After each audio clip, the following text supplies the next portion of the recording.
Hello అండి, అందరికీ నమస్కారం. ఈరోజు వీడియోలో నాకు తెలిసిన ఒక చిన్న విషయం అనేది మీతో షేర్ చేసుకోవాలనుకుంటున్నానండి. ఈ రోజుల్లో అయితే చాలామందికి చిన్న అయినా పెద్ద అయినా సరే మాట్లాడడం అనేది తెలియడం లేదండి. ఇప్పుడున్న రోజులను బట్టి చూసుకుంటే మనుషుల దగ్గర సంపద ఉంటుంది కానండి, దానికి తగ్గట్టుగా సంస్కారం అయితే ఉండడం లేదనమాట. మందులు ఉంటున్నాయి కానీ ఆరోగ్యం అనేది ఉండడం లేదండి. మనిషికి ఎంజాయ్ చేయడానికి రకరకాల మార్గాలు ఉన్నాయి కానీ నిజమైన సుఖం అయితే ఎవరికీ దొరకడం లేదనమాట. నిజంగా మన జీవితం అనేది బాగుపడాలి, బాగుండాలి అంటే అది మన చేతుల్లో ఉంటుందండి.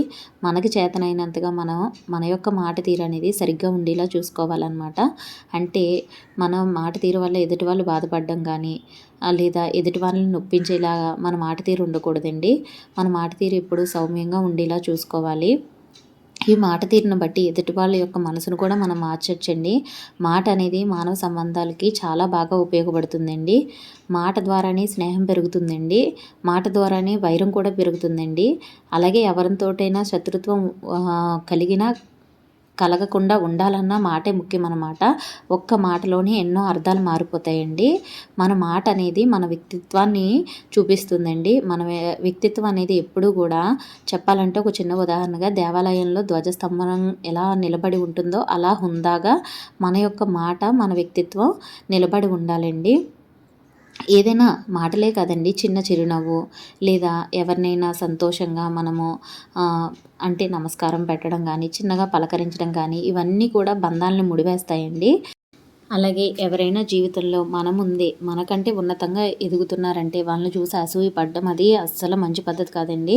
దీనికి ఒక చిన్న కథ చెప్తానండి. రామాయణంలో ఉన్నదే. మేరు పర్వతం అనేది బాగా అభివృద్ధి చెందుతున్నప్పుడు వింధ్యాచలం అనే పర్వతం అనమాట. వింధ్యాచలం కూడా పర్వతమే. సహించలేక ఏం చేస్తుందంటే అసూయ ఎక్కువ పడుతుందన్నమాట. అసూయ పడడం వల్ల ఆ బాధతోటి అది ఎక్కువగా పెరిగిపోతుందన్నమాట. చాలా ఎక్కువగా పెరిగిపోయి ఆఖరికి సూర్యుడు చంద్రుడు గమనానికి కూడా అడ్డొస్తుంది అనమాట. అప్పుడు లోకాలన్నీ కూడా చీకటితోటి అయిపోతాయి అన్నమాట. సూర్యుడు చంద్రుడికి కూడా అడ్డు రావడం వల్ల అప్పుడు దిక్కుదోచిన దేవతలు ఏం చేస్తారంటే అగస్త్య మహర్షి దగ్గరికి వెళ్ళి ఆయన్ని ప్రార్థిస్తారనమాట. ప్రార్థిస్తే ఆయన సతీ సమేతంగా వింధ్యాచలం దగ్గరికి వెళ్ళి తాము తీర్థయాత్రలకు దక్షిణ పదం అంటే దక్షిణం వైపు వెళ్తున్నట్టు చెప్తారనమాట. తర్వాత తాము తిరిగి వచ్చే వరకు కూడా తన యొక్క ఎత్తుని విరాట స్వరూపాన్ని ఎత్తుని తగ్గించుకోమని చెప్తారనమాట.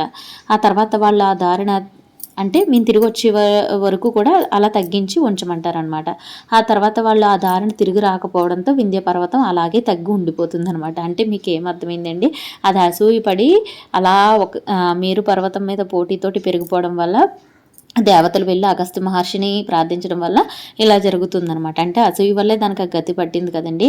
అందుకే మనం ఎప్పుడైనా సరే జీవితంలో అసూయ అనేది ఉంచుకోకూడదనమాట. జీవితాన్ని ఆనందమయం చేసుకోవాలంటే మన వ్యక్తిత్వంలో ఉన్న లోపాలు ఏవైతే ఉంటాయో పెద్ద అయినా చిన్న అయినా సరే అంగీకరించి తీరాలండి.